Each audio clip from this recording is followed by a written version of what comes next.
Hello everyone, welcome. My name is Gaspar Onawi, and today we are going to be looking at physics and collision. And in this lesson, we are going to be looking at throwing the ball. So kindly let's open up our project in Unity. All right. Thank you once again, Dasiva, for doing this with me. Okay, so what we want to do today is to, if you know about bowling, a game where you throw the ball and it's supposed to hit a pin, which here are the pin. Here's the pin. So we want to look at the processes it takes to get the ball from this point here, point A here, all the way down to the alley, down to point B, where the pin hits the pin, and also for the pin to fall. So we are going to be seeing how we can instantiate the ball, get the ball instantiated here, then apply force to the ball, and also hit the pin. So there's so many things we are going to be looking at. One, we are going to be looking at how we can instantiate. Two, we are going to look at how we are going to look at rigid body. Now, rigid body is a component that is responsible for, that you apply to objects, and an object like this pin here. When you hit this pin, it falls. So what is responsible for that is rigid body. So let's see. So if you look through before I get into the player controller, if you look through the hierarchy, you will see that there's a number of things going on. And we're going to be spending a number of our time in the player, in this asset player. And if you look through the player, we have this arrow, which is this.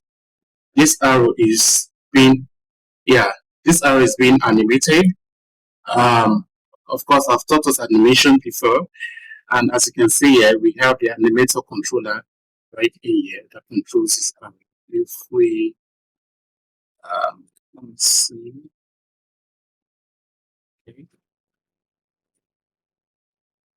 Okay, so this is the animation and everything. And if I click on this, go back to see.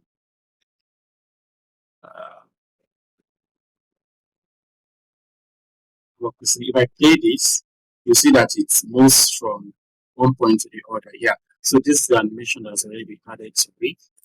Okay, that is that for that. So we are going to spend a number of our time in here. If you click on the player and you go through it, you see that this what we are actually seeing here is called serialization. Okay, I'll explain that later. Our script, the player script, which is this player controller, has already been added to the player. Okay, and you can see it in here. So let's quickly open the script. All right. You can see my script, right? Yeah, so if you look at this is the logic, or these are the logics that actually that is responsible to get the ball rolled from point A to point B. But we are going to add more script to it. So if you look at what we have here, this function here is responsible. This function is the serialized function in our player here, where all the prefabs, which are the bowling ball, are being called up here. I will explain that later. So the first thing we want to do, is to check if the function ball is being thrown. Okay, we want to check if the function ball is being thrown. So at line 21, you have this boolean was ball thrown. Okay, this has already been called up here. Okay, so the next thing we want to look at is to declare the ball. So we can now come at under our update function here. We cannot say we cannot declare a function that try throw true ball. Yes, we cannot declare this function. So once we declare this function, we need to also create another function. And what we are going to do right here is to say private void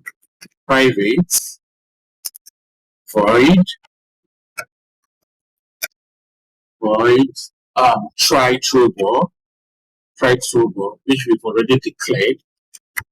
Then so what we want to do is to use an if statement and say if the ball is thrown, what should happen? Okay, so we can now say if was ball thrown, which was the boolean that was called here, was ball thrown. If was ball thrown,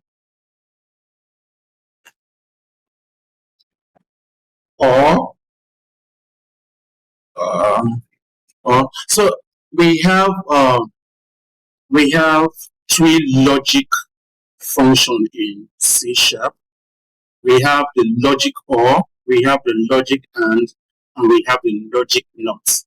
Okay, so once you want to use, you're calling up two different things, you have to use either yes or no, or like or, like in English, right? So are you going to the mall or are you going back home?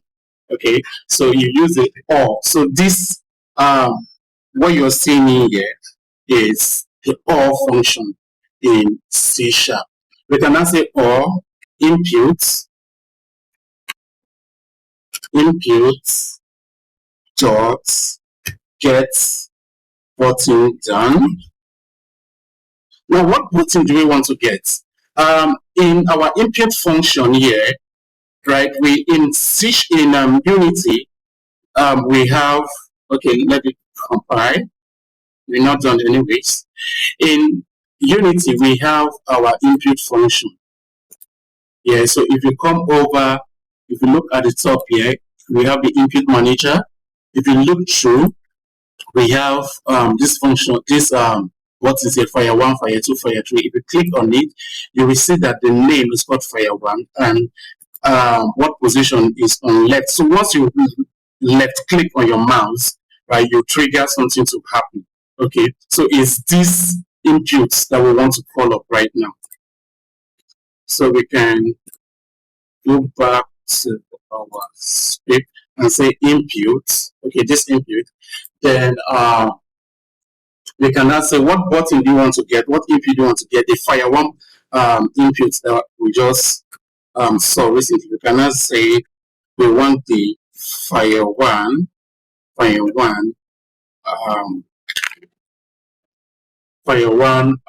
button to be clicked. So if you look at this function, right, so it's telling that if was ball thrown, it should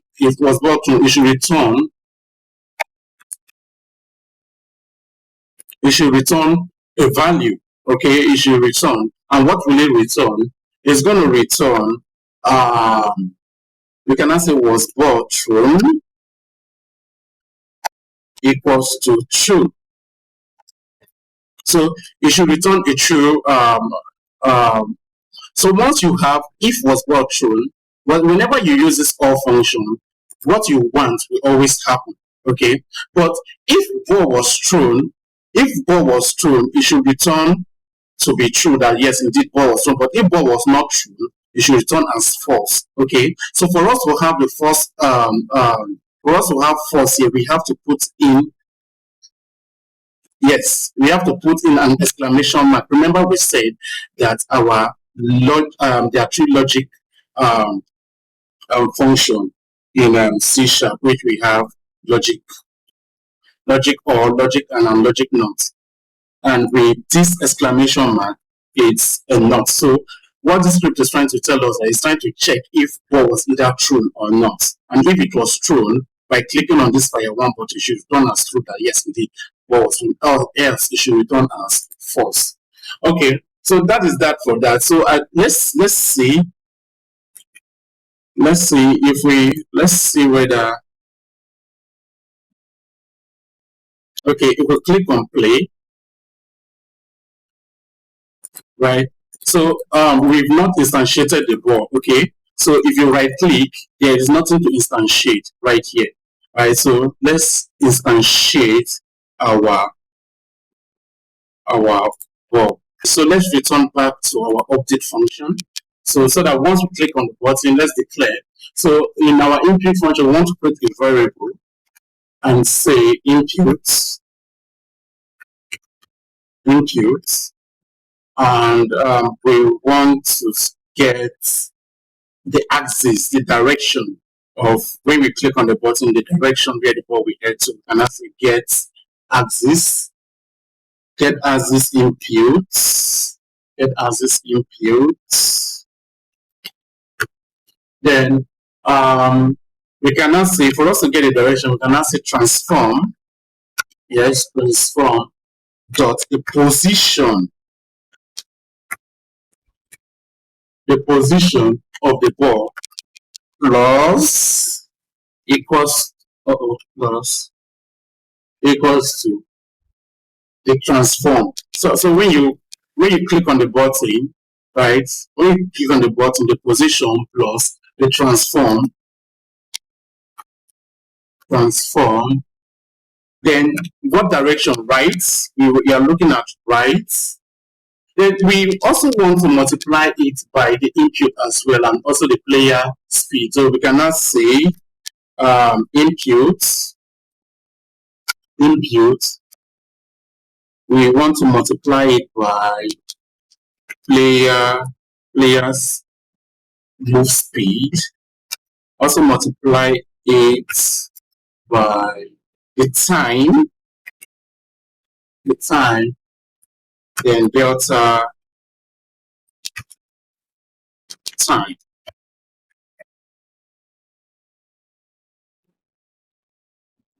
Okay, so what this function actually does is that when you click on the button, it's going to check, it's going to follow the direction. Okay, it's going to follow the direction of the ball, right? So now that we have gotten, we've been able to, declare this in our update function. Okay, so we are going to instantiate the ball right now.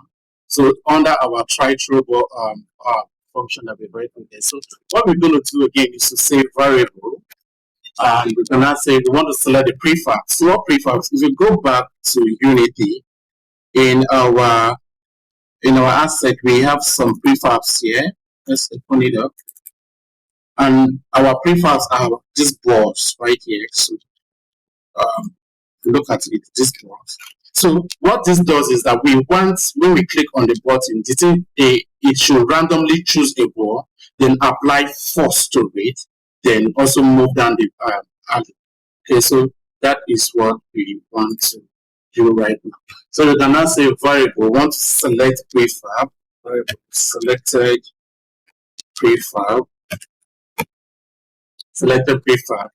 equals to the bowling ball prefab. Okay, so we can now say bowling ball prefabs random. So we want to choose a random ball, right? So also the range,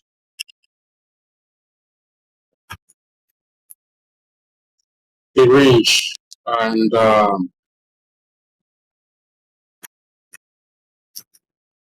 then the bowling ball prefabs. Then we want to count. Okay, yes, so this is it. So this variable, we select the ball.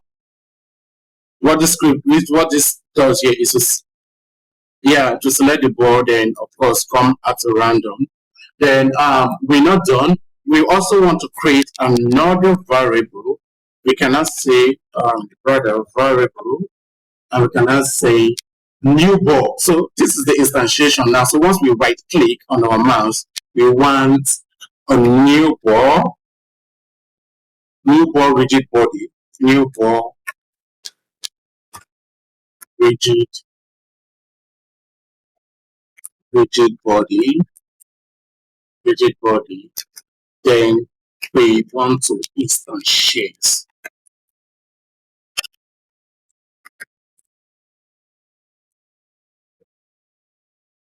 Once we instantiate the ball, then we click on our left mouse button. So what do we want to instantiate? Once you click on the button, then you should select the prefab.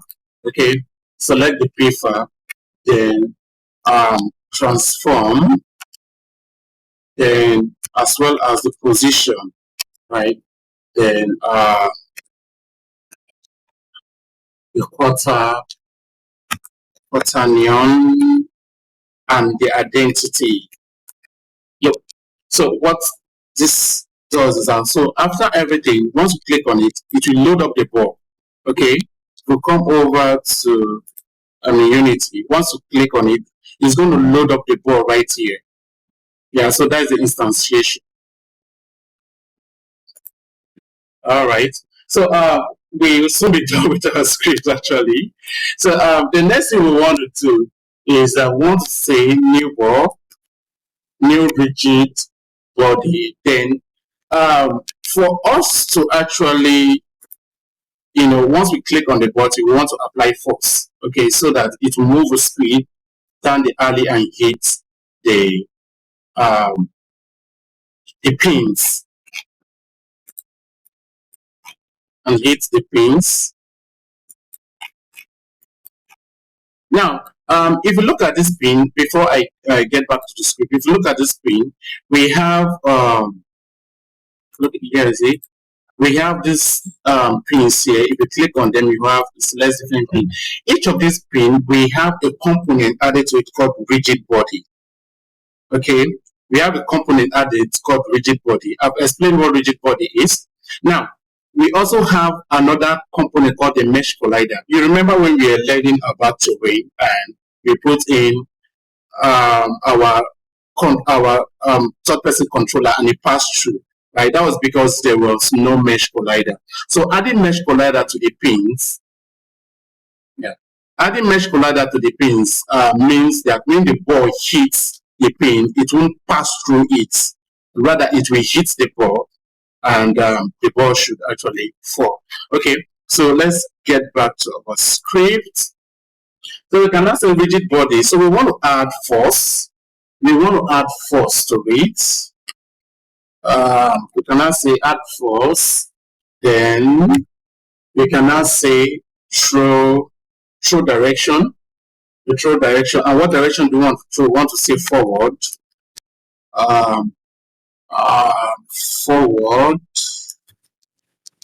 Forward. Then we also want to multiply it by the throw force.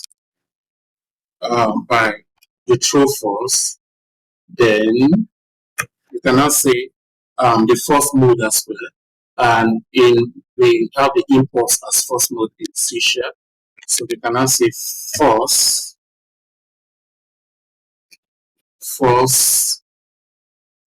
mode impulse.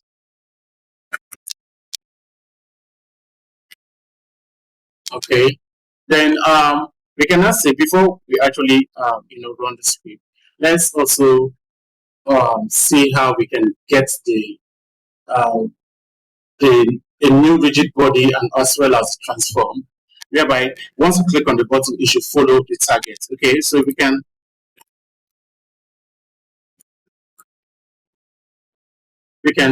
just say we can just write this line of code and say follow target, then target transform equals to, then we want to say new rigid body. Now once we click a new once the ball's been instantiated, then a new rigid body then transform the new ball rigid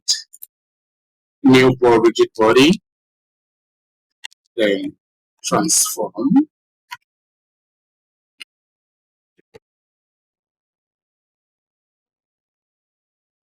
Okay, so we are still within trying to instantiate and getting the ball to spawn. Okay, so well, the next thing we want to do is to, we have in here, we have in our hierarchy, we have the game manager. And in the game manager, we want to get the UI references and everything in here and the pin. So if you look through here, this pin has already been dragged. So we want to create, we want to see how we can add up the pin to our game manager. So we can just come over back to our script and say game manager dot ball, dot ball through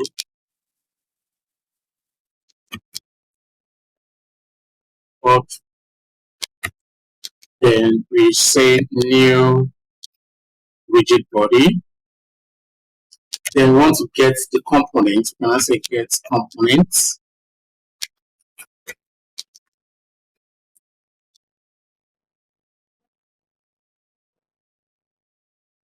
then what component do you want to get? You want to get the bowling ball component.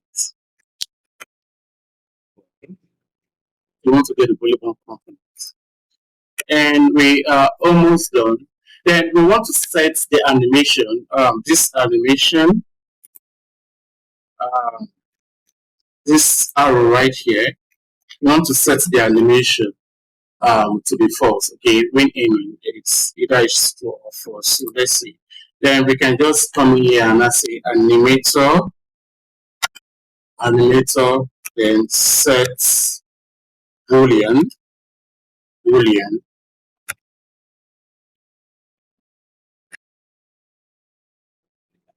We want to say aiming.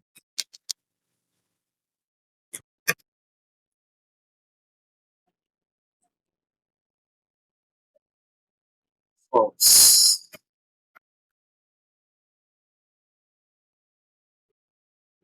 Okay, then we save. Now let's get back to our projects. So if we save and if we click on our play button,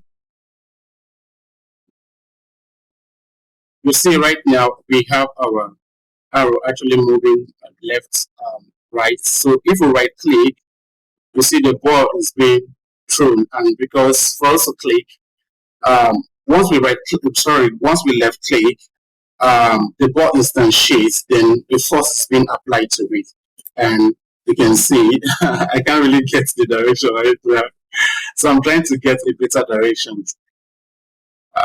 So I just have to hit this pin and stop and other stuff. So this is how you actually create a rigid body. Of course, if you come over here, the reason why this stop are falling is because of the rigid body. These pins are falling because of the rigid body component that has been added to it.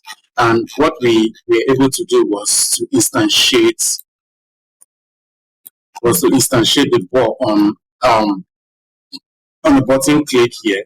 Then we also applied force to it, and we also got the direction, so that once this arrow moves, whatever direction the arrow moves, once we click, that is where the ball follows.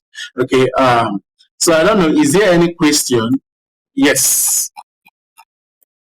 Yes. So if you look at it, these they are called pins actually. In bowling, they are called pins. So if you look at it, they are all created into this empty game object called pin. And these are the pins. So if you click on any of them, you will see. Let me just highlight all of them. You see that they all have, if you look through, they all have rigid body. They also have mesh ball like that attached to it as well. So yeah, so that is what, yeah. So you can apply this to anything.